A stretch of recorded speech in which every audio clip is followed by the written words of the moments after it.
Hello friends, welcome to our channel. Today we're going to take a look at another horrible case with you. The case of Lindsay Cutshall. Lindsay was born in 1982 in Ohio and grew up in a very religious family. She was an active and adventurous person, interested in sports, hiking, and extreme tourism. She attended Appalachian Bible College in West Virginia and dreamed of founding her own summer camp for children and teenagers. Jason, on the other hand, was born in 1978 in Michigan and also grew up in a deeply religious family. He was interested in hiking tours, mastering survival in the wild, and had leadership qualities. The couple met in 2002 during a hiking trip in Appalachia and immediately felt a mutual connection. They got engaged 6 months later and planned to get married in September 2004, with big plans for their future together. Lindsay and Jason, senior counselors at a Christian summer camp in California, had plans to start their own relationship. In the summer of 2004, they decided to take a weekend trip to the San Francisco area. They informed their colleagues in advance, leaving 2 experienced counselors in charge, and promised to return by Monday. They set off in Lindsay's 1992 red Ford Tempo, but that was the last time anyone saw them alive. By Sunday evening, they hadn't returned, but no alarm was raised, as everyone was confident they would arrive late that night or early Monday morning.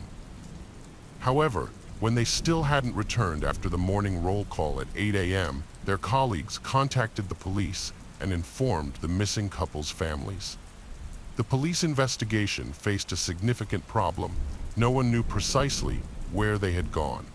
They had planned to explore around San Francisco, and their love for adventure and extreme leisure made it possible they could be in remote areas with no communication or civilization. While the police waited for the legally mandated 2 days, during which the missing were expected to report themselves, relatives and friends organized a search effort. They distributed flyers with photos of the couple and requested anyone who might have seen them to respond immediately. By Tuesday, law enforcement had joined the search operation, focusing on San Francisco, its suburbs, and surroundings. However, the area was vast, making it impossible to thoroughly search it. A friend's suggestion that the couple loved wild, rocky beaches prompted the police to focus on these areas. The search yielded no results for several days, and hope of finding the couple alive was rapidly diminishing. Then, on Wednesday, August 19th, a patrol helicopter flying over one of the rocky wild beaches reported finding 2 bodies in sleeping bags. The police arrived at the scene to find the red Ford Tempo parked on a cliff near a lookout point and a steep trail leading directly to the beach. The car was identified as belonging to Lindsay Cutshall. Descending the trail to the beach, officers found 2 individuals in bright sleeping bags. Initially, it seemed like they were just sleeping, but they didn't respond to calls or noise. Upon closer inspection, officers discovered that the sleeping bags contained a young man and woman, both showing no signs of life. A brief examination suggested that they had died from gunshot wounds to the head, and the distinctive smell of decomposition indicated they had been there for more than a day. All of the victims' belongings, including mobile phones, wallets containing bank cards and cash, were found beside them, ruling out robbery as a motive. The keys to their parked car above were also visibly placed, eliminating car theft as a motive. Investigators immediately suspected that the deceased were the same young couple who had gone missing last week near San Francisco. This was later confirmed by documents found nearby, identifying them as Lindsay Cutshall and Jason Allen. The investigation revealed that the couple's bodies had no signs of physical or intimate assault, except for the gunshot wounds to the head. It appeared that Lindsay and Jason were sleeping peacefully at the time of the incident and didn't have a chance to react or defend themselves. The lack of signs of struggle or escape attempts suggested a swift and brutal act, resembling an execution or vendetta. The questions surrounding the case multiplied, but no answers were forthcoming. There were no signs of anyone else having stayed in the area, and the secluded beach was only accessible via a steep trail. Despite efforts, no shell casings were found nearby, leading investigators to theorize that the shooter either took them or threw them into the ocean.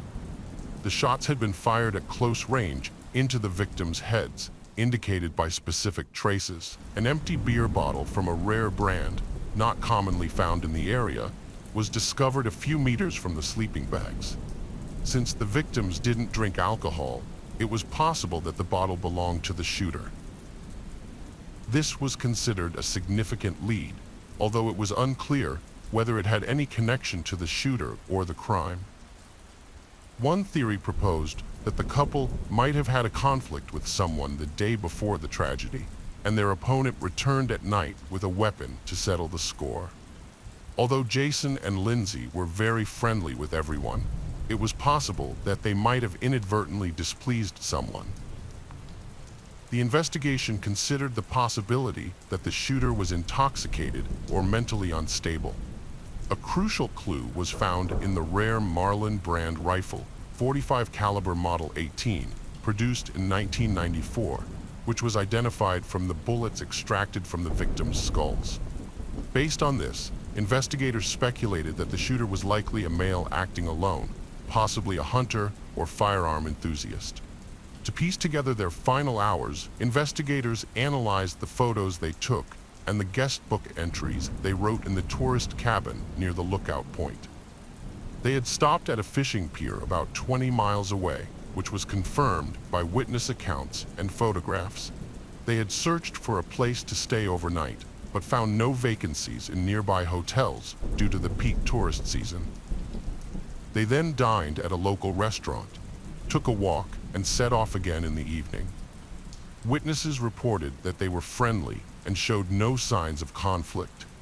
However, they had decided to camp on the prohibited beach, using their sleeping bags instead of a tent, believing they faced no threats on a warm August night. The investigation narrowed down the time frame of the crime to between 11 p.m. on Saturday and dawn on Sunday, when the couple likely went to sleep but did not survive until morning. Initially, suspicion fell on a local drifter who was seen nearby on the evening before the crime, but he was quickly cleared due to lack of evidence and DNA mismatch. The investigation into the double homicide stalled for nearly 2 years until the spring of 2006, when the police decided to release details of the weapon used in the crime and offered a $50,000 reward for any useful information. This led to around 1,000 calls, although most did not advance the investigation. However, the police became interested in 26-year-old Sean Gallen, who was pointed out by several locals. According to them, Gallen collected firearms and bladed weapons, behaved aggressively, and was frequently involved in conflicts, threatened acts of violence, and occasionally damaged other people's property. Gallen was arrested and questioned, but he had previously been on the police's radar for brawling, hooliganism, and driving under the influence of alcohol and drugs. He indeed had an impressive collection of weapons, but the specific rifle in question was not among them. Verifying his alibi from 2 years prior proved impossible, and his DNA did not match the sample found on the beer bottle at the crime scene, so Gallen had to be released. Simultaneously, another suspicious and aggressive drifter, 61-year-old Joseph Henry Burgess, came under scrutiny. He was often seen with a firearm, frightening local residents. It was discovered that in the late 1970s, Burgess lived in Canada, where he joined the Commune of the Children of God, positioning himself as a deeply religious person. However, he soon had a conflict with 2 young people that escalated into outright enmity, and a few weeks later, these individuals were found lifeless, each with several close-range gunshot wounds to the head. Notably, their bodies were also discovered on a beach in sleeping bags, seemingly taken while they slept. By the time the police arrived, Burgess had vanished, and his guilt was proven through numerous left-behind clues. However, he could not be convicted as he had fled to the USA, crossing the border illegally, and managed to evade capture for nearly a quarter of a century. Fast forward to 2017 in Forestville, California, A tragedy unfolded one night on March 14th. Gunshots rang out in the Gallen family home, prompting alarmed neighbors to immediately call the police. The victim was 35-year-old Seamus Gallen, and the perpetrator was his older brother, Sean. An argument had erupted between the siblings, during which Sean, under the influence of prohibited substances, grabbed a firearm and discharged 3 bullets into his younger brother. The police recognized the shooter's name, as Sean had previously been detained as a suspect in a double homicide on a beach, but was released due to a lack of evidence. Since then, he had been on the police's radar twice for property damage and making threats, but had only received fines. It was also discovered that the detainee was an avid hunter and had a hobby of crafting knives and other bladed weapons. Those around him described him as antisocial, aggressive, and unpredictable. After taking his brother's life, Sean attempted to flee but was almost immediately apprehended. Law enforcement reopened the case and took a closer look at a man who was a potential suspect 13 years earlier. On his social media, he had posted pictures of his large collection of weapons and claimed to have telepathic and extrasensory abilities. He believed he was on a special mission, receiving assignments from space, which suggested that he had a disturbed mind. The police suspected that he had serious mental health issues. He refused to cooperate with the investigation, spoke nonsensically, and maintained his innocence. However, when detectives checked the personal messages on his deceased brother's social media page, they found something interesting. Back in 2006, when a $50,000 reward was offered for information on the double homicide case, Sean's former girlfriend had sent a message to his brother, suggesting that she could claim the reward by turning in her ex-boyfriend. They both knew the truth, but kept silent. Unfortunately, it was no longer possible to question either of them, since the brother had been shot and the woman had died in a car accident 2 years earlier. When shown the printouts of the messages between his former girlfriend and his brother, Sean surprisingly confessed and began to give a detailed account of the crime. Despite it being over 13 years since the double homicide, Sean remembered the details of that night vividly. He claimed that he had left his house with a Marlin rifle, intending to hunt in a wooded area. He wandered aimlessly for a couple of hours before descending to a wild beach, which he claimed was a spot to encounter bears. As he walked along the shore, he spotted 2 bright sleeping bags and discovered a young man and woman sound asleep inside. He stood watching them for several minutes before suddenly hearing voices in his head commanding him to end their lives. Sean claimed this was the mission from space he could not ignore. He placed the barrel of his rifle almost against the young man's head and pulled the trigger. The sound woke the young woman, but before she could comprehend the situation, a second shot ended her life as well. Sean Gallen committed a brutal double homicide on a beach. After shooting the couple, he collected the shell casings and took them away in an empty beer can. He then gave the rifle to his father, asking him to hide it. The father buried the rifle in the cellar of his old barn without asking any questions. Years later, when Sean was arrested, he blamed the voices in his head for ordering him to commit violent acts. His defense team claimed he was mentally ill and unfit to stand trial. However, a forensic psychiatric evaluation revealed that although Sean suffered from mental disorders exacerbated by substance abuse, he had deliberately planned and executed the crime. The evaluation showed that Sean was fully aware of his actions and had taken steps to cover his tracks and avoid police detection. This included killing the young man first, knowing the woman would be unable to resist, and taking the casings with him to hide evidence. What was surprising was that Sean's family members and former girlfriend had suspected or known about his involvement in the crime, but none of them had reported him to the police.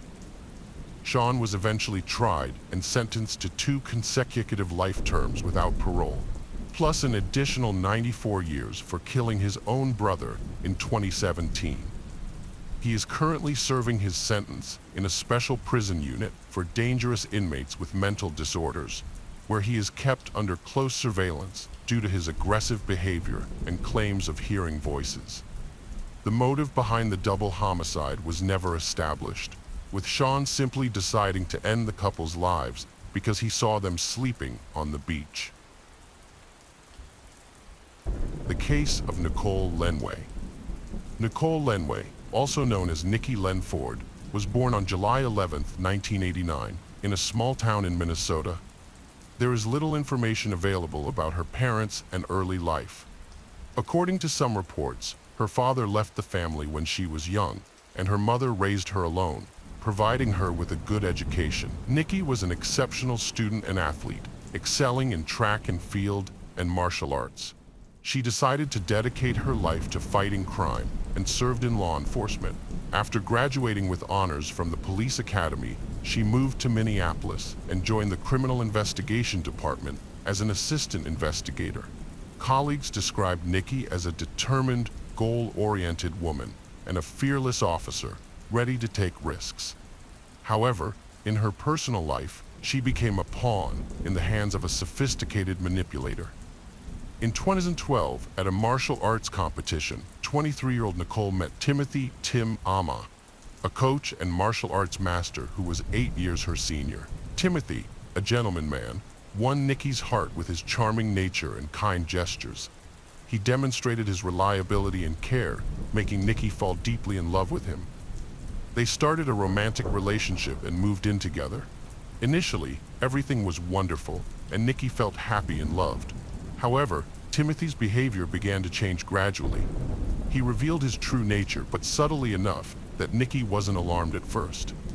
Behind his charming facade, Timothy was a sophisticated tormentor who enjoyed flirting with other women, even in Nikki's presence. This behavior hurt and humiliated Nikki, making her feel insecure.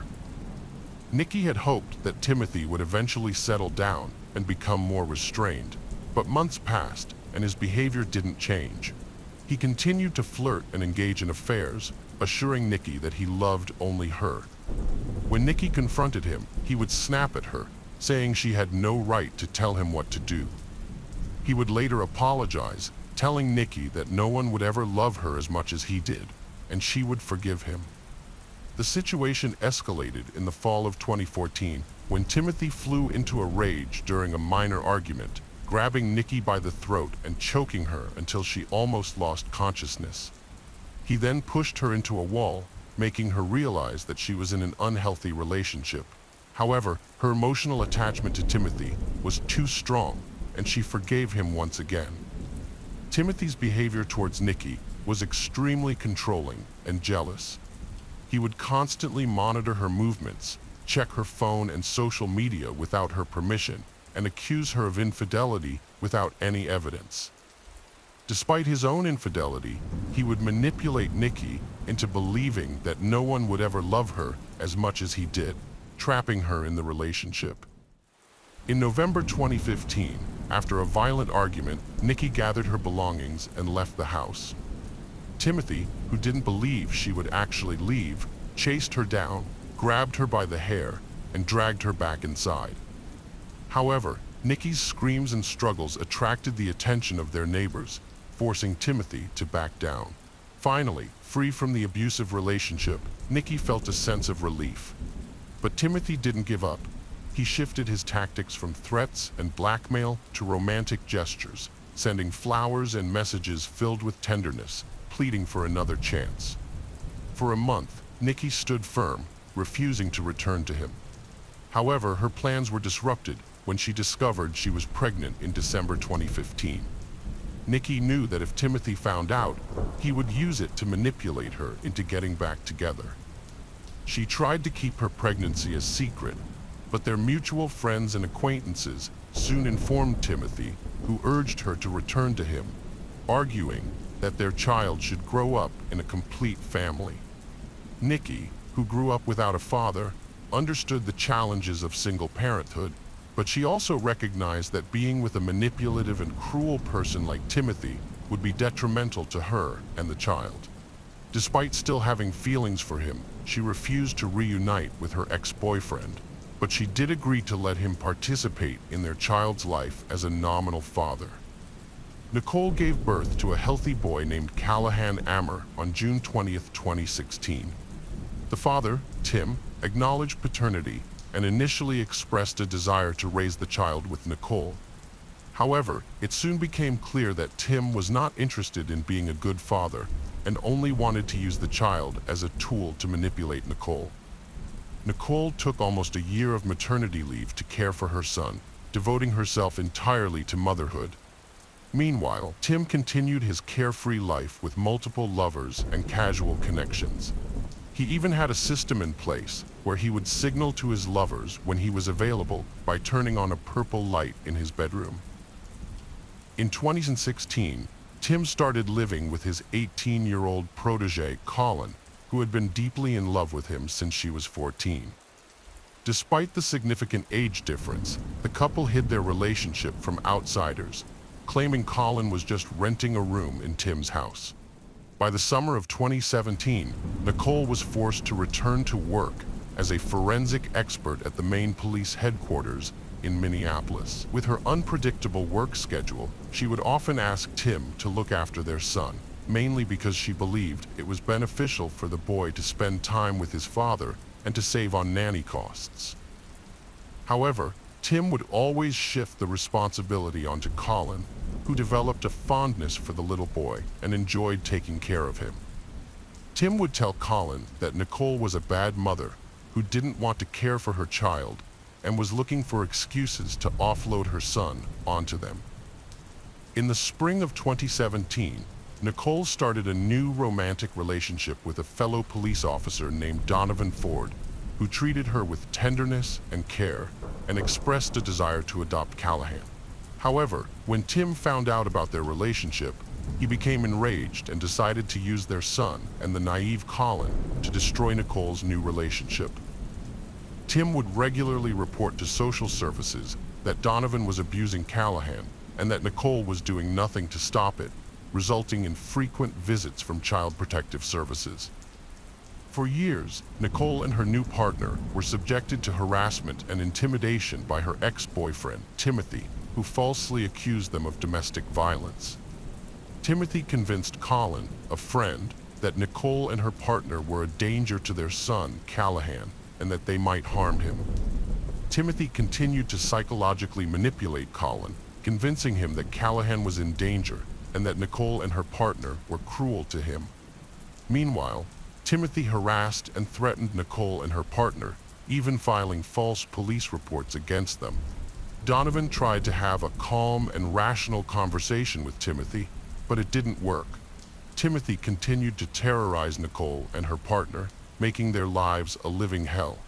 He eventually took the matter to court, claiming he wanted sole custody of their son. Nicole was terrified, knowing Timothy's ability to lie and manipulate. She understood that he didn't actually care about their son's well-being. He just wanted to punish her for moving on with her life. Meanwhile, Nicole decided to seek a restraining order against Timothy, citing his erratic behavior and the threat he posed to her and her family.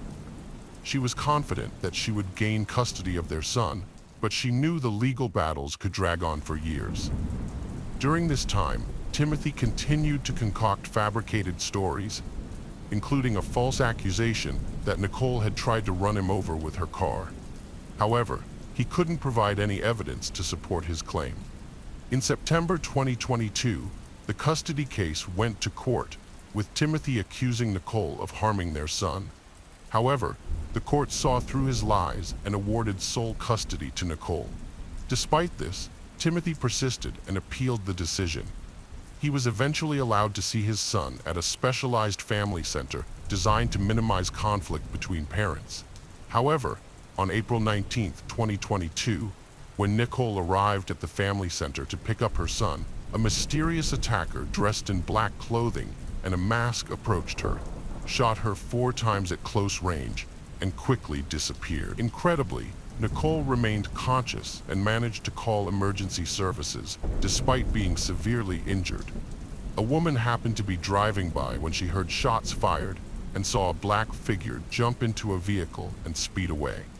She immediately pulled over to ensure the shooter was gone, then rushed to help the victim, Nicole. The woman explained what had happened to the dispatcher, provided the address, and pressed her clothing against Nicole's wounds to stop the bleeding, ultimately saving her life. Nicole spent several days in a coma, teetering on the brink of life and death. She lost a lot of blood and her vital organs were affected, but doctors managed to stabilize her condition. Medical professionals believed Nicole was incredibly lucky, as death was only millimeters away from 2 bullets. One passed near an artery and the other nearly struck her heart. When Nicole regained consciousness, she reported to the police that her ex-lover, Timothy, was the one who had shot her. The police interrogated Timothy, who had a solid alibi since he was at the family center with his son at the time of the attack, as confirmed by staff and internal surveillance footage. The investigation also explored the possibility that someone among the criminals Nicole had previously arrested might have organized the attack. 4 casings were found at the scene, and a camera at the nearest intersection captured a suspicious black Dodge Ram pickup running a red light without license plates. An eyewitness reported seeing the same vehicle, which led the police to check what vehicles Timothy owned. During another interrogation, Timothy mentioned owning a Chevrolet Traverse SUV and a Dodge Challenger, but not a pickup. However, the investigation revealed that Timothy was lying, and a black Dodge Ram, identical to the one used by the shooter, was registered in his name. When shown the surveillance footage, Timothy admitted to owning the pickup, but claimed he rarely used it. The vehicle was equipped with colorful stickers, which were verified, but appeared to have been applied recently. While all the evidence was circumstantial, the police needed to find the weapon and the actual shooter to fully resolve the case. It was discovered that Timothy's vehicle had a satellite navigation system, allowing the tracing of the vehicle's entire route. The system revealed that the car was brought to the back entrance of a Tando school on the evening of April 18th, where it remained all night and almost the entire next day. Road cameras traced the vehicle's route, showing it arrived with license plates. The evening after the incident, the car used in the crime was found, but without the perpetrators. The person who drove the car that day was short and slender, with a feminine silhouette from a distance. As a result, the police decided to detain and question Amma's live-in girlfriend, Colin Larson. A search of their home was also conducted, and although the weapon used in the crime was not found, the police discovered ammunition of the same caliber. Colin, who was frightened, soon began to give confessional testimony, confirming that Timothy was the mastermind behind the crime. However, Colin believed that Timothy had acted with good intentions, thinking they were trying to save little Callahan from a cruel mother. Timothy had spent years manipulating Colin, convincing her that the boy was being mistreated and subjected to violence, and she unquestioningly believed every word. She felt sorry for the child and believed that Timothy wanted to protect him. The trial of the conspirators began in November of the same year. Colin confessed that Timothy had provided her with the firearm and had taken it back after the assassination attempt, but she didn't know what he did with it. The prosecution was largely built on circumstantial evidence, but Colin's confession was the decisive factor. The court also considered the testimony of the victim, Nicole, about Timothy's manipulative nature and his ability to deceive the women who loved him.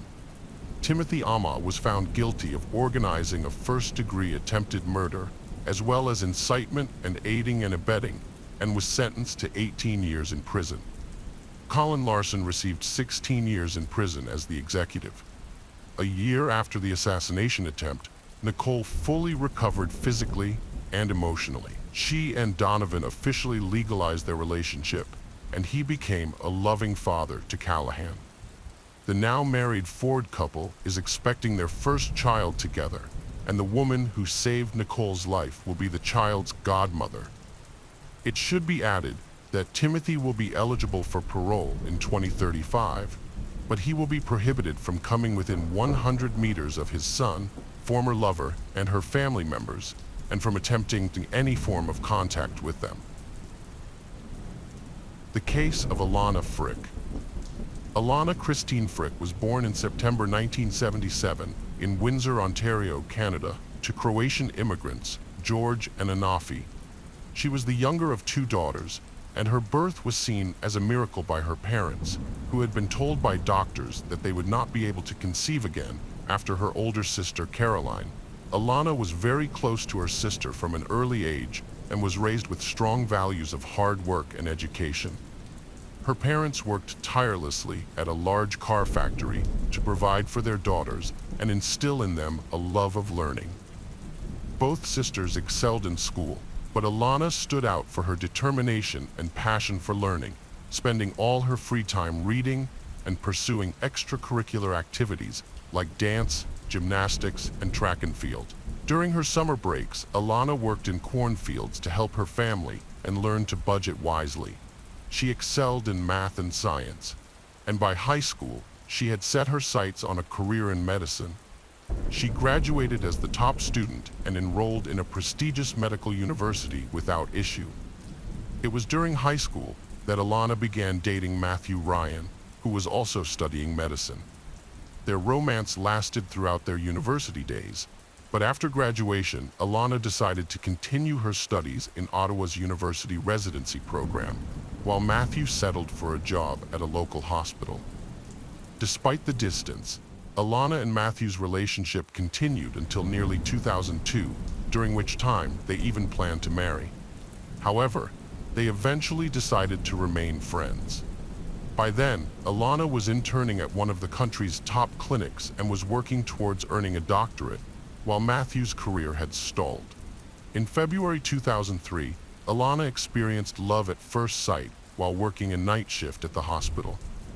She walked into the staff room and noticed a new colleague, Mohammed Shamji, who instantly captured her attention. Mohammed was a year older than Alana and a resident in the neurosurgery department. Coming from an esteemed family of medical professionals, Mohammed was born and raised in Ottawa. His father, Farid Shamji, was a distinguished surgeon, and his mother, Edith, was a skilled psychiatrist. His older brother, Ali, was a seasoned medical biophysicist, and both brothers had graduated from Yale University. Mohammed later returned to Canada to earn his doctorate from the University of Western Ontario. Although Mohammed initially showed no interest in approaching Alana, she was drawn to him and attempted to catch his eye. Eventually, Mohammed asked his colleagues for her phone number, sent her a message, and their romance began to flourish. Alana thought Mohammed was shy and introverted because he rarely initiated conversations, felt uneasy on dates, and would suddenly change topics or become silent. However, it was later revealed that his distant behavior wasn't due to shyness, but rather a lack of interest, as he was already secretly dating another woman. When Alana found out about the other woman, she became determined to win Mohammed over and become his sole partner. Their relationship was tumultuous during the first year, with 3 breakups and reconnections, mainly due to Alana's persistence. Despite her parents' advice to leave Mohammed, Alana remained committed, believing she had found her true love. Alana showered Mohammed with gifts, surprises, and home-cooked meals, but he only occasionally reciprocated her efforts. Meanwhile, Mohammed seemed to simply accept her affections, reciprocating only infrequently, creating an unbalanced dynamic in their relationship. In the summer of 2004, Alana discovered she was unexpectedly pregnant, which caused anxiety for both her and her partner. Despite their surprise, Mohammed, who was raised in a traditional Muslim country, felt pressured to marry Alana before their child was born, following cultural customs. The couple had 2 wedding ceremonies in early September 2004, one that respected Mohammed's family's cultural traditions and another with friends at a trendy restaurant complex. Although they appeared happy and in love, their marriage marked the beginning of a difficult period that would ultimately end in tragedy. In January 2005, They moved into a spacious house in an upscale Ottawa neighborhood and welcomed their daughter, Yasmin Ina. However, the birth of their daughter did not improve their marriage. Mohammed prioritized his career and education, neglecting his wife and newborn daughter. Moreover, he openly expressed his disappointment at not having a son. After having her baby, Alana took maternity leave to care for her child and manage the household. However, this led to tension with her husband, who would come home from work and isolate himself in his office, hardly spending time with Alana and their daughter. As time passed, he grew increasingly anxious, irritable, and critical, often belittling Alana's appearance, refusing her cooking, and even calling her stupid and useless. Despite her struggles, Alana kept her family problems private, not even sharing them with close friends or her parents. However, one day, while talking to her mother on the phone, her husband came home in a bad mood and began insulting Alana, which her mother overheard. Her mother tried to defend her, but her son-in-law shifted the blame to Alana, claiming she was responsible for their failing marriage. Alana's mother advised her to file for divorce and leave the abusive relationship, but Alana refused, insisting that she loved her husband and could handle the situation herself. Alana remained silent about Mohammed's physical abuse because the verbal abuse had become routine for him. However, the situation escalated in the summer of 2005 when Mohammed, in a fit of rage, punched Alana in the face, breaking her nose. Alana, holding her baby, fled to friends and reported the domestic violence to the police. She also decided to divorce Mohammed and leave him for good. Surprisingly, Mohammed began pleading with Alana to return, promising to never hit her again, raise his voice, or engage in any form of abuse. He claimed he would change and make their family life perfect, controlling his emotions. While Mohammed appeared genuinely remorseful, his actions were motivated by self-interest. As a young neurosurgeon, he was about to enroll at Duke University to pursue his doctorate, and a criminal conviction would jeopardize his promising medical career. Mohammed's primary concern was his own future, but he managed to convince Alana to drop the charges and file for divorce. She even agreed to follow him to North Carolina, where he would continue his studies and earn a degree. After a period of turmoil, Mohammed and Alana's family life became more stable. Mohammed was accepted into a competitive biomed engineering program, a significant achievement. Alana, meanwhile, enrolled in a master's program at Duke University, where she received a scholarship to cover her tuition. As a result, the couple had more time for each other, and their relationship became more solid. They decided to have another child, and in August 2007, their daughter Fisa was born. Although Mohammed had hoped for a son, the family was generally happy. In the summer of 2009, the family returned to Canada, settling back into their Ottawa home.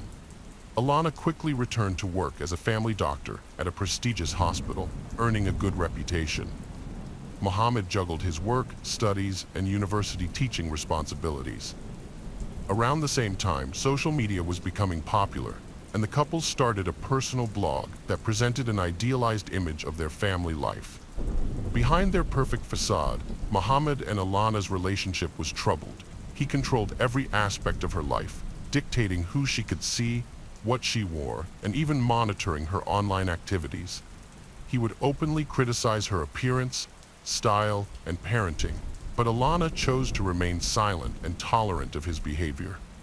As time passed, Mohammed's aggression and yelling increased, always blaming Alana for their arguments and problems. In 2011, he was offered a prestigious fellowship in spinal surgery in Calgary, which he accepted. However, he moved without his family, leaving them behind in Ottawa, and they were forced to maintain a long-distance relationship for over a year.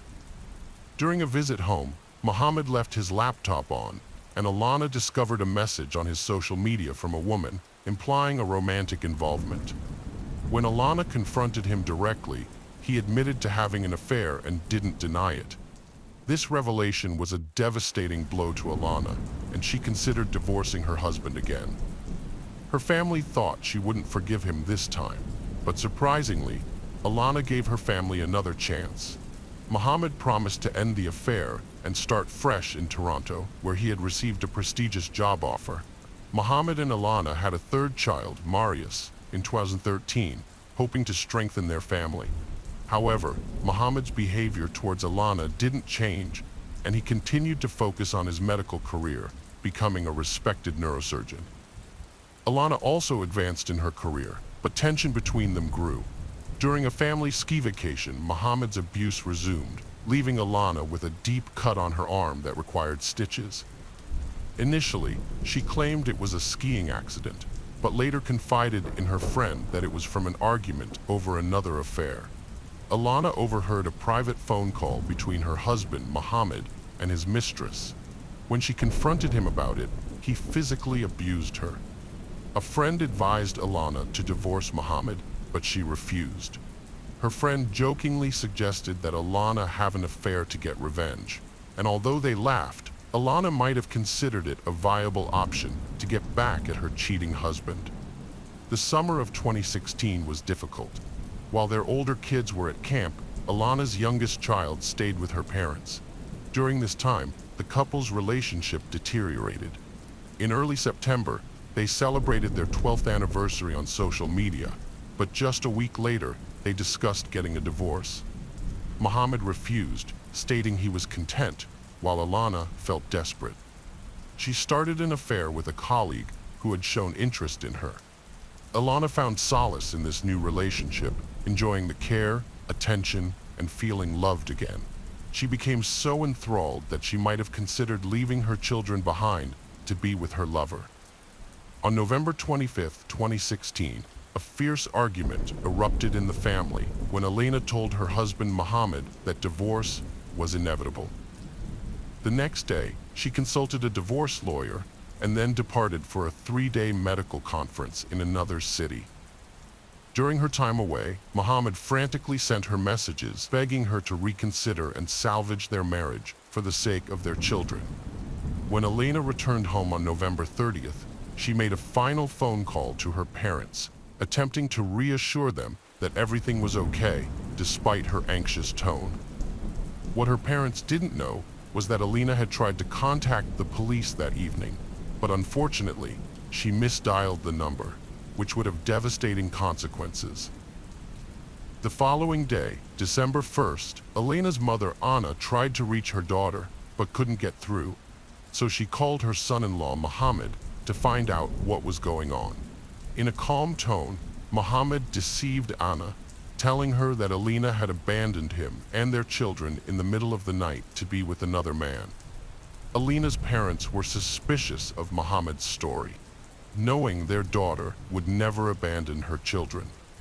They contacted a close friend of Elena's who lived nearby, asking her to keep an eye on the Mohammed home while they rushed to Toronto to file a missing persons report with the police. Alana's family was worried when her friend said her car was still in the driveway.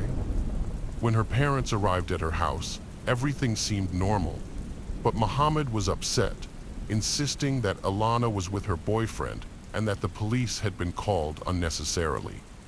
He had already told the police this when they visited earlier.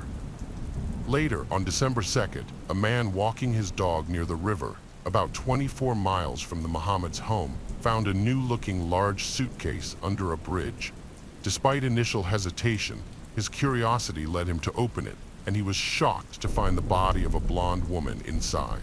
He immediately contacted the police, who sent the suitcase and body to the medical examiner to identify the victim and determine the cause of death. Alana's body was easily identified due to a luggage tag on her suitcase from a recent conference trip. Her parents confirmed her identity. An autopsy revealed that she had suffered multiple abrasions and bruises, but the primary cause of death was mechanical asphyxiation and a broken neck. The body was found dressed in pajamas, with no shoes, and positioned in a way that suggested she was placed in the suitcase shortly after death. Mohammed, the suspect, was apprehended the same evening at a coffee shop where he was consulting with a lawyer, apparently preparing to flee the country. However, he was caught before he could escape. He was charged with first-degree murder, but the neurosurgeon denied any involvement in the crime. A disturbing aspect of the incident came to light. Their 12-year-old daughter, Yasmin, had unknowingly witnessed her mother's murder. According to Yasmin, she heard screams and noise coming from her parents' room and rushed in. She cracked open the door to see her father kneeling behind the bed, with her mother likely lying on the floor, out of her sight. Muhammad yelled at Yasmin, telling her to leave, shut the door, and go back to bed. The next morning, he told the girls that their mother had left. Despite her young age, Yasmin sensed that something terrible had happened, but she struggled to believe that her father could have killed her mother. To protect Yasmin from having to testify in court, Muhammad confessed to the crime and recounted the events of that fateful evening. Muhammad and his wife, Alana, got into an argument about her infidelity and desire for a divorce. The situation escalated quickly, and Muhammad physically attacked Alana, knocking a phone out of her hand as she tried to call the police. He struck her multiple times in the face, pinned her to the floor, and strangled her. Their daughter walked into the room but couldn't see what was happening because of the bed. When Muhammad realized Alana was no longer breathing, he tried to resuscitate her, but it was too late. He had broken her neck during the attack.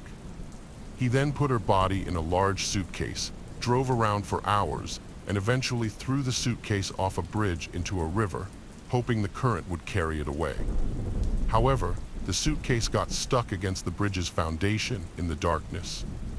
During Muhammad's trial in 2017, his father, Farid Shamji, caused an uproar by making disparaging comments about his deceased daughter-in-law.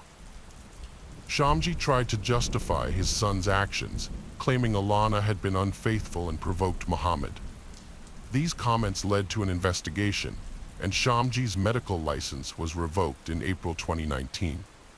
Muhammad was convicted of second-degree murder and received a life sentence, but he will be eligible for parole in 14 years. Since he had already served time during the trial, he could be released as early as 2030. As part of his sentence, Muhammad is not allowed to contact his children or Alana's parents, and must pay them a substantial amount of money in compensation. He has also been banned from practicing medicine or teaching again, having his medical license revoked permanently. Alana's parents are now taking care of the children, who have been left without their parents. The case of Brianna Marie Schneller. Brianna was a vibrant and diligent young woman who excelled academically as the top student at Everest High School in Washington. She had a passion for Mexican cuisine, music, and dancing, and enjoyed thrilling activities like roller coasters. Her parents, Craig and Lori Schneller, described her as an outstanding individual. Brianna had achieved a remarkable feat by being the only student from Wisconsin to qualify for a prestigious national competition in professional and technical fields. She was set to present her project in Tennessee that summer. Her long-term goal was to pursue higher education in restaurant management and eventually start her own business in the food industry.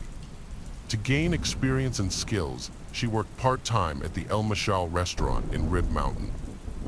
Colleagues, friends, and customers alike appreciated Brianna's kind and responsive nature. With her graduation and upcoming wedding to her fiancé, 22-year-old Sebastian Ramirez, just around the corner, the future looked bright for this ambitious and talented Brianna. At first, Brianna's parents disapproved of her relationship with Sebastian due to their age difference and their belief that she was growing up too fast. However, after getting to know Sebastian better, they came to trust him and saw that he genuinely loved Brianna and was committed to their future together. The couple eventually moved in together, renting an apartment on 12th Avenue in Wa, along with Sebastian's 19-year-old brother, Hugo. From the outside, it seemed like the three of them got along well and lived harmoniously, with many people envying their friendship. Sebastian and his brother also supported Brianna's interests and worked with her at a local restaurant called El Tequila Salsa. One ordinary workday changed everything for Sebastian and Brianna. No one anticipated the horrific tragedy that would soon unfold, shattering their plans and dreams. On the morning of May 2, 2009, Sebastian was the first to wake up, choosing not to disturb Brianna, who was sleeping peacefully beside him. Since it was her day off from school, she didn't need to rush. While Sebastian was in the shower, Brianna woke up, and they exchanged sweet greetings, discussing their plans for the day. Meanwhile, Sebastian tried to rouse his younger brother, Hugo, who had stumbled in late the night before after overindulging at a party. After getting ready, Sebastian headed to work, just a 5 to 10 minute walk away. Hugo followed soon after, leaving Brianna alone at home, where she chatted with her mother and attended to her tasks. Hugo felt restless and had a headache, probably from drinking too much the night before. He was struggling to focus and regretted overindulging. To get some rest, he decided to swap lunch breaks with a colleague and headed home at 1:20 p.m. When he entered the apartment, everything seemed normal at first. However, as he walked further, he noticed that his brother's and girlfriend's room was in disarray.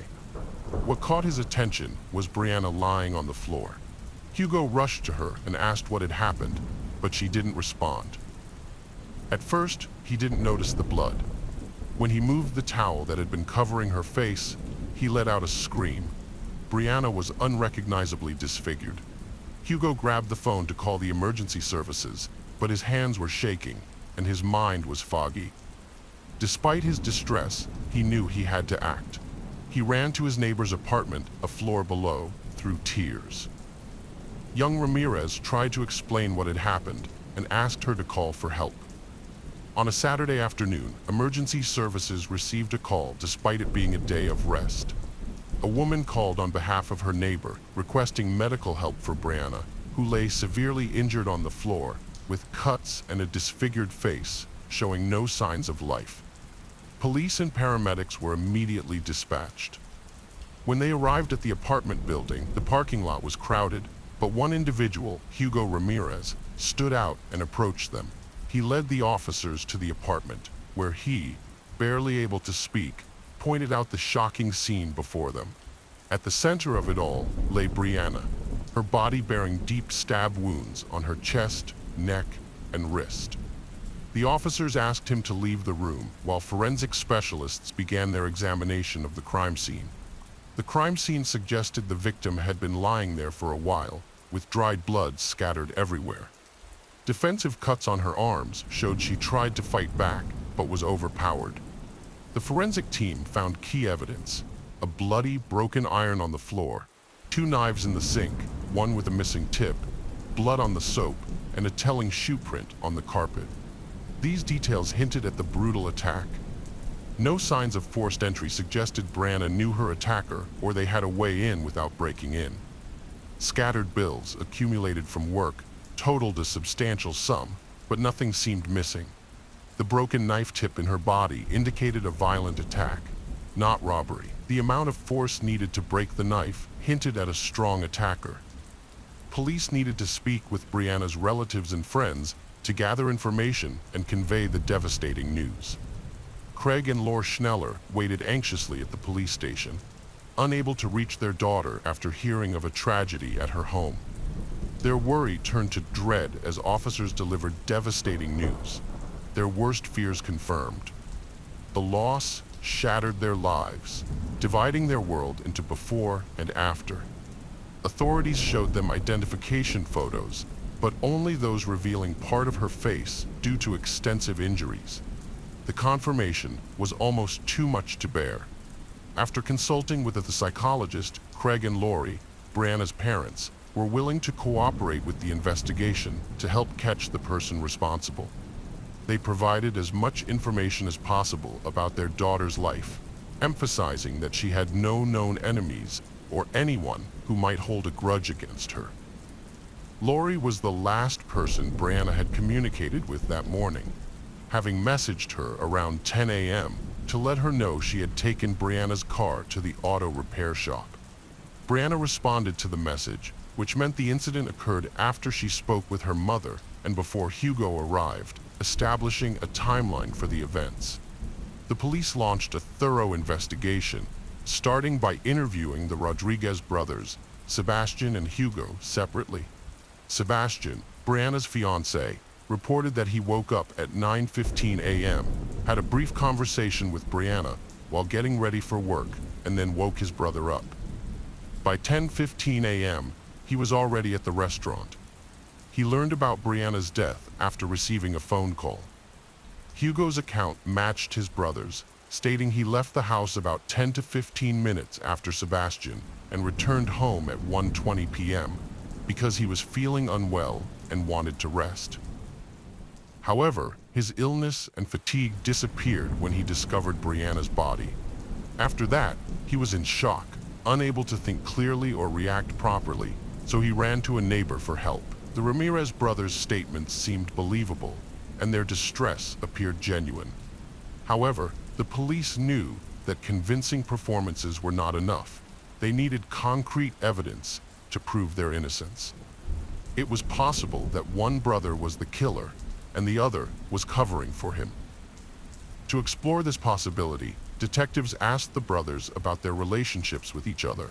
Sebastian expressed his love for Brianna and his excitement about their upcoming wedding. Hugo was questioned about any potential grudges against his brother's girlfriend, or if they had argued, but he denied any issues. He also clarified that, despite finding Brianna attractive, he had no romantic intentions towards her because he valued his good relationship with his brother and would never interfere with Sebastian's happiness. Hugo considered Brianna like a sister. The police interrogated the brothers for hours, but neither aroused any suspicion. After taking DNA samples, they were allowed to return home. Detectives verified the brothers' alibis by interviewing El Tequila Salsa restaurant employees and reviewing surveillance footage. The evidence confirmed their accounts, ruling out a domestic crime. The new focus became identifying Brianna's killer. Was a predator watching her, striking when she was alone? The investigation continued. The autopsy results confirmed the police's initial suspicions. Brianna was hit on the head with a blunt object, then her throat was slit and she suffered multiple stab wounds. The intense attack left numerous, potentially fatal wounds. Despite the brutality, Brianna fought back fiercely, as evidenced by foreign DNA under her fingernails. Initial claims that nothing was missing proved false. Brianna's phone was gone, and Sebastian reported it to detectives.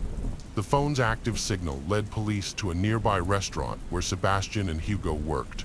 The investigation became even more complicated when the brothers provided a solid alibi, and one of them reported the missing phone, which seemed suspicious given the coincidences. Detectives rushed to the location indicated, but instead of a crime scene, they found themselves in the parking lot of a shopping center with a restaurant. After a brief search, they found a plastic takeout bag in a trash bin with the logo of El Tequila Salsa. Inside the bag, they discovered the girl's phone, 2 mismatched gloves, and a pair of women's underwear. One of the gloves was stained with blood. This unexpected discovery changed the direction of the investigation, suggesting that the crime might have been motivated by intimate reasons and involved a predator. The bag and its contents were sent to the laboratory to be analyzed for potential fingerprints or DNA evidence from the perpetrator. When shown a photo of the items, Sebastian identified the underwear as belonging to his girlfriend. The investigation continued, with multiple interrogations of the restaurant staff, and on May 5th, everyone was asked to provide DNA samples and undergo medical examinations to check for scratches or injuries. The police also thoroughly reviewed both internal and external surveillance footage from the restaurant and neighboring establishments. The police faced a significant challenge in identifying who had discarded the bag. Their initial attention focused on a kitchen worker who arrived late to work around the time Brianna's lifeless body was discovered. However, he had a solid alibi, as a traffic stop for speeding en route to the restaurant supported his claim. Fortunately, reviewing surveillance footage greatly aided the investigation. Raul Ponceroa, a 24-year-old kitchen manager, became a person of interest. He left the building at 10:18 a.m. wearing a brown hoodie, but returned without it at 10:53 a.m. Raul claimed he went to pick up friend Luciano, a dishwasher who lived in the same building as the victims. Upon further inquiry, Raul claimed the errand took about 20 minutes, but a discrepancy remained. What happened during the remaining 15 minutes?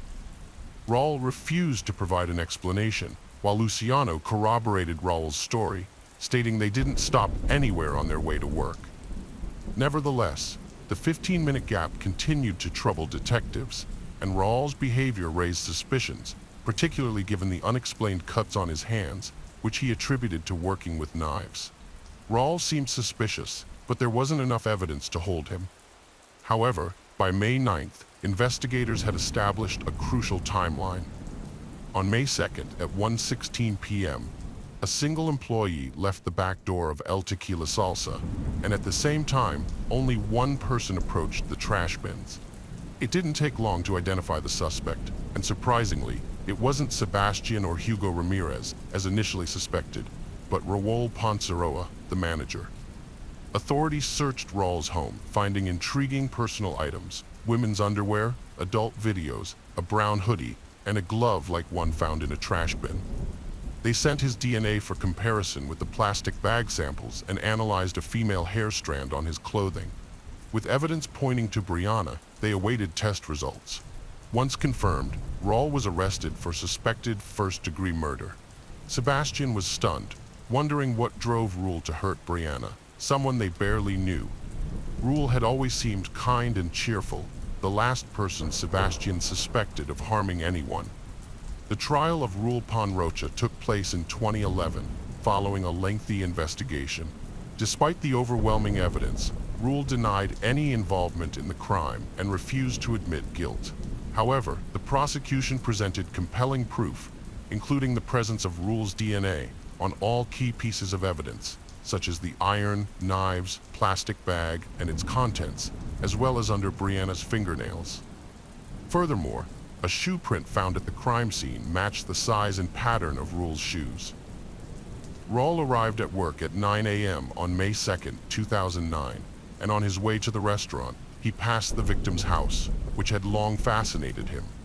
Seeing no car, he assumed she was out and took the opportunity to enter her apartment. Raul had a peculiar habit of collecting women's underwear, which was later found under his mattress. After the Rodriguez brothers arrived, Raul left the restaurant, claiming to pick up lunch. Instead, he entered the victim's apartment, easily unlocking the door. He rummaged through her belongings in her room, and when she caught him off guard, he struck her with an iron and slashed her throat with a knife, inflicting multiple injuries. The investigation found that the killer, Raul, took pleasure in the murder, inflicting multiple wounds with different knives. He then tried to cover his tracks, washing his hands and removing his jacket before resuming work as usual. During a lunch break, he disposed of the evidence in a trash bin, unaware he was caught on the kitchen's video recordings. Raul claimed to have met Brianna but didn't kill her, instead implicating a former restaurant employee, Sergio, who he saw at her house on the day of her death. However, Sergio had an alibi, having left the country weeks prior to care for his ill father in Mexico. He testified at the trial, refuting Raul's accusation and disproving any involvement in the crime. Raul's attempt to shift blame failed. The defendant showed no remorse for falsely accusing an innocent person of a heinous crime during the trial. Brianna's relatives, including Sebastian and Hugo, were present and struggled to contain their emotions. Raul Ponrocha was found guilty and sentenced to life imprisonment without parole. He is currently serving his sentence in Wisconsin. Brianna's father stated that her case became personal for many involved, cherishing memories of her. He confessed that her death broke his heart and he lost faith. It is hoped that Sebastian has closed this tragic chapter and moved forward. His brother Hugo later appeared on a TV show discussing their ordeal. Raul's actions were fatal for Brianna, devastating her family's hearts. If he hadn't tried to cover up his tracks, he might have gotten away with clumsy apologies, possibly leading to a confrontation with the Rodriguez brothers. It's unlikely Brianna would have reported him to the police, and even then, the incident could have been resolved with minimal harm. The case of Maricela Botella Valadez. Maricela Botella Valadez was born in 1997 in Seattle, Washington. She was the eldest of two children in a family of Latin American descent. People described her as a sweet, sociable young woman who always had many friends, performed well in school, and after graduating, became a student at a prestigious university. Furthermore, Maricela was considered truly beautiful, petite, slim, with big brown eyes, luxurious hair, and a flawless figure. On Saturday, October 3rd, 2020, she flew to Dallas to meet up with old friends. However, by Monday morning, she planned to return. Her brother was supposed to meet her at the airport on October 5th, after which they would head to the university together. But the plane arrived without her. The search for her began when her brother realized she was not among the passengers from the flight. Concerned, he tried to call her, but her phone was turned off. He then called their parents to inform them about the situation. Since Maricela was a serious and responsible young woman, her disappearance without warning and not showing up for university classes was out of character.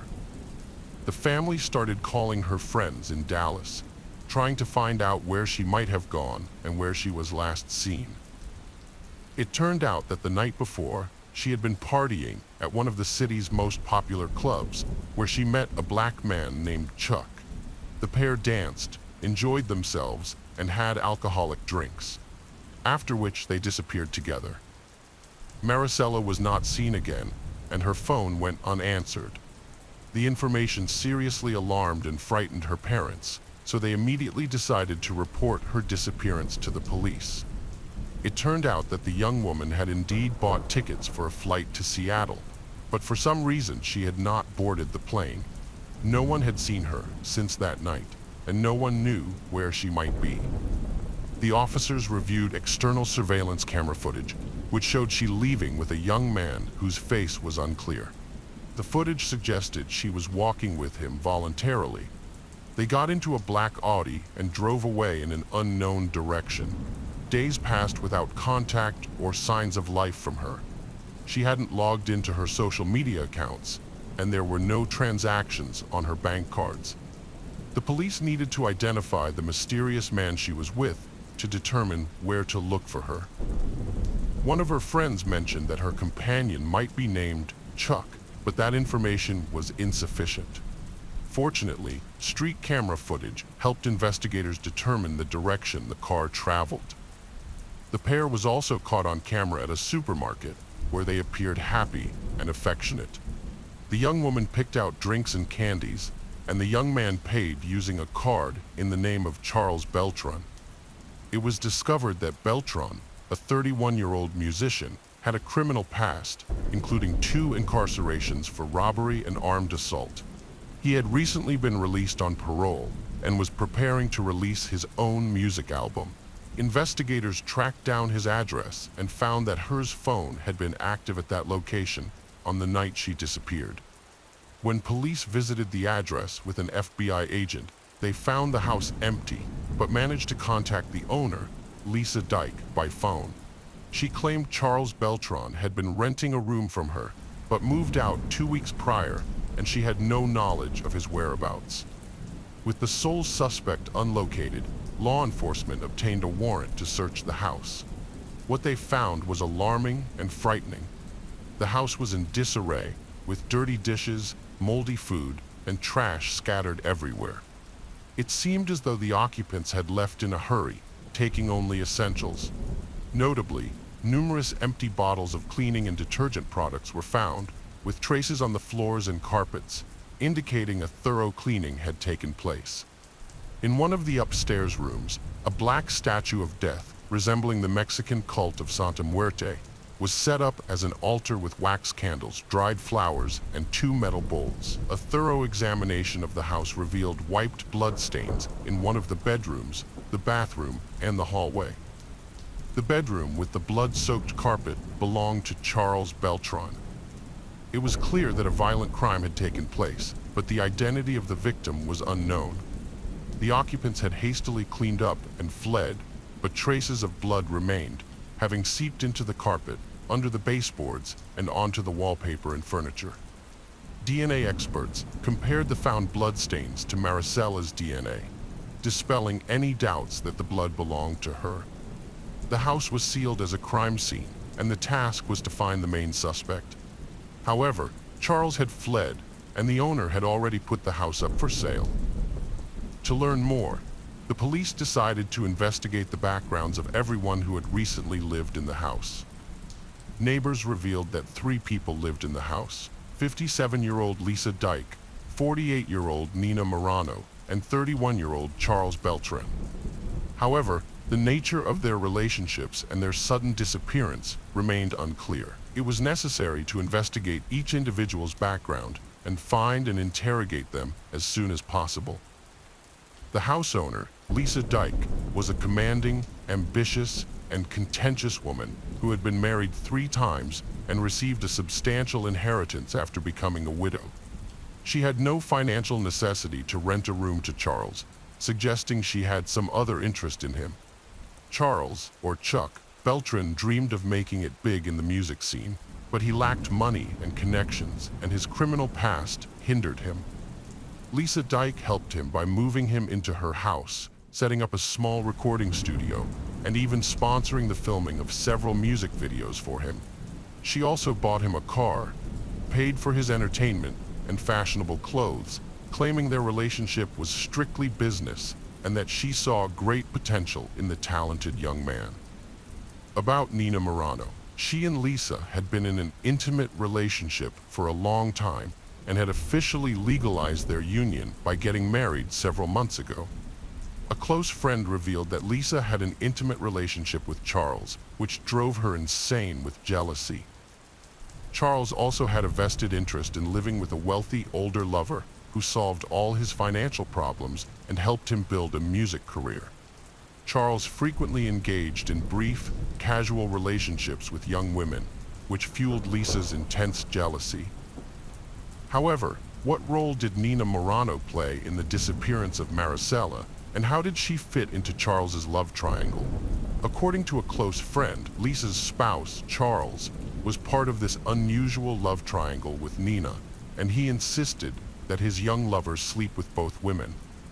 After their wedding, both women took Charles's last name, and the household consisted of Charles, Lisa, and Nina Beltran. The investigation into Maricela's disappearance revealed that no one had been seen at the house where her blood was found, and Lisa was only contacted once. She claimed to be in another state and then ceased responding to calls. The whereabouts of Nina and Charles, the main suspect, were also unknown. Mobile phone signals indicated that on the night of October 5th, all 4 individuals, including Maricela, were at the house.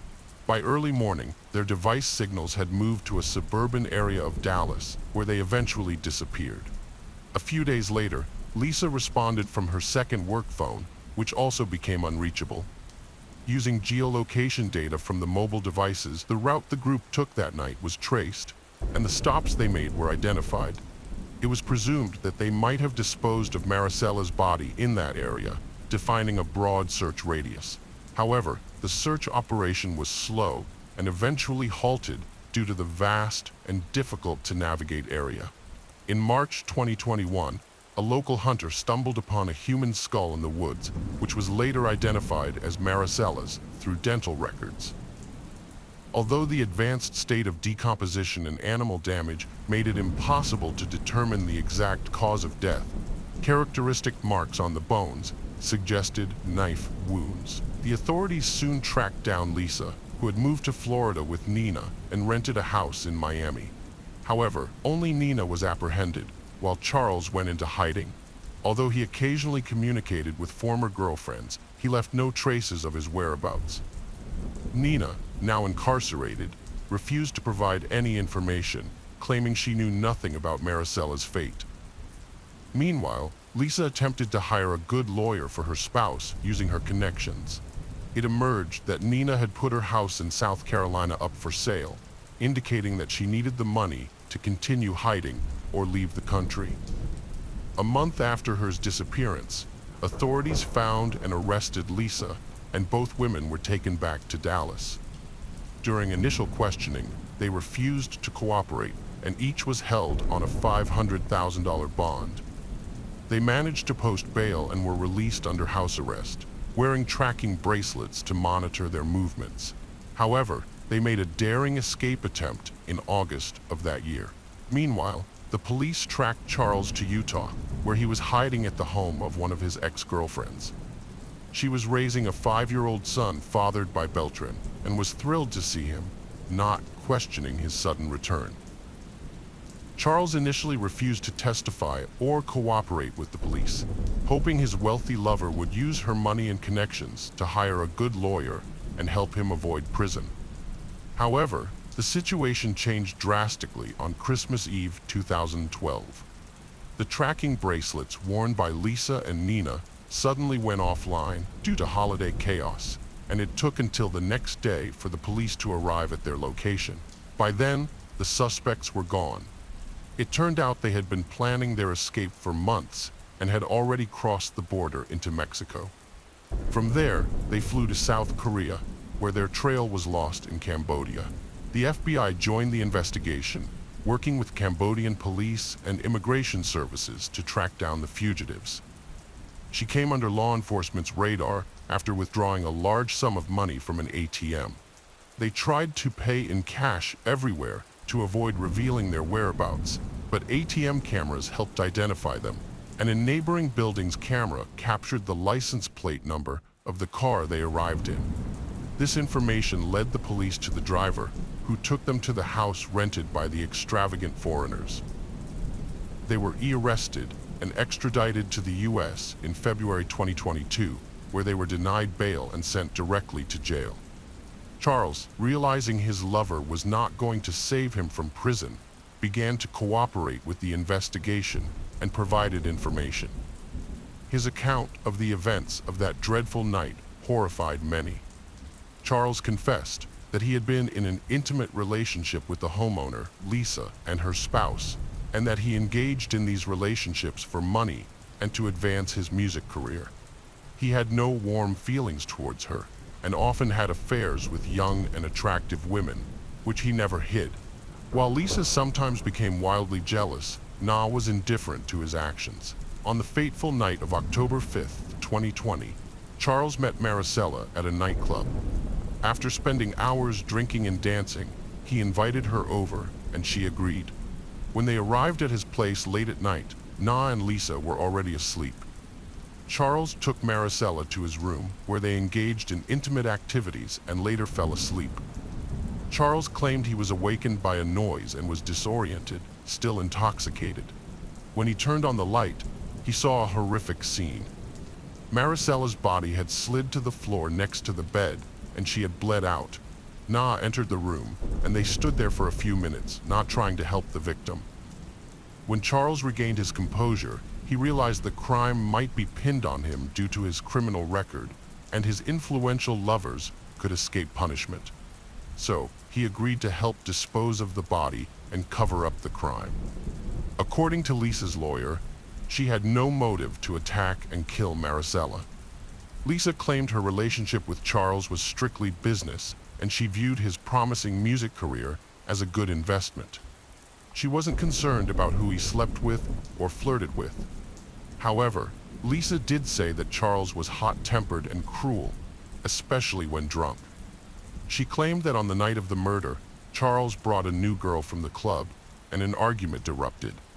Charles grabbed a knife, and despite Lisa and Na's attempts to intervene, Maricela was killed. They helped dispose of the body and clean up the scene under the threat of becoming Charles's next victims. Lisa's friend testified that Lisa was obsessed with Charles and had repeatedly confessed to wanting to eliminate any girl who got close to him. The friend also mentioned an odd statue of Santa Muerte at Lisa's house, which Lisa claimed was for black magic to ensure Charles' devotion to her. However, it seemed the ritual failed, and Lisa resorted to using a knife. Another witness, a real estate agent, testified that Lisa and Na were eager to sell several properties they owned as quickly as possible, including their Dallas home, which was the site of the alleged crime. The court took into account Charles's full confession and cooperation with the investigation. Lisa Dyke Beltran was found guilty of the brutal crime against Maricela, concealing evidence and attempting to flee. She was sentenced to life imprisonment without the possibility of parole. Charles Beltran and Nina Morin fully admitted their guilt and agreed to cooperate with the investigation. They were found guilty of concealing evidence, and Nina was sentenced to 7 years in prison, with the possibility of release in 3 years due to good behavior. Charles, previously convicted on multiple occasions, was sentenced to 12 years in prison, with the possibility of parole after serving 8 years.